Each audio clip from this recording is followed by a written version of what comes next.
चेटी भवन्निखिल केटी कदम्ब वनवाटी सुनाकि पटली कोटीरचारुतर कोटी मणिकिरण कोटी करंबित पदा पाटीरगंध कुचशाटी कवित्व परिपाटी मगाति पसुता कोटी कुरारधिक दाटी मुदार मुख वीटी रसेन तनुताम् कूलातिगामि भयतूला बलि ज्वलन खीला निजस्तुति विधा कोलाहलक्षपित काला मरी कुशल कीला लपोषण लभा स्थूला कुचे जलद नीला कचे कलित लीला कदम्ब विपिने शूलायुध प्रणतिशीला विभातो हृदि शैलादिराजतनया यत्राशयो लगति तत्र गजा वसति कुत्रापि निस्तुलशिखा सुत्रामकालमुखसत्रासन प्रकर सुत्राणकारि चरणा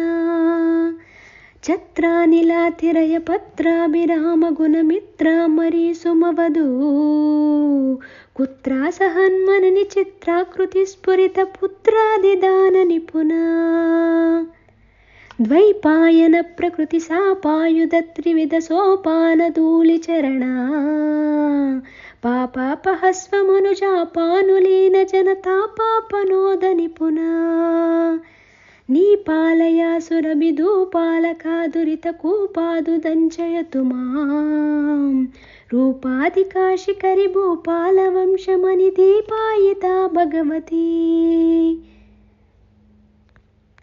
याली बिरात्मतनुताली सकुप्रिय कपाली सुखेतिथि भवा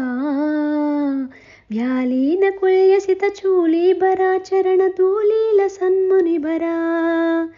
याली भृतिश्रवसिताली दलं वहति याली कशोभितिलका शाली करोतु मम काली मनस्वपदनाली कशेवन विदो न्यं काकरेव पुषिकङ्कानरक्तपुषिकङ्कादिपक्षिविषये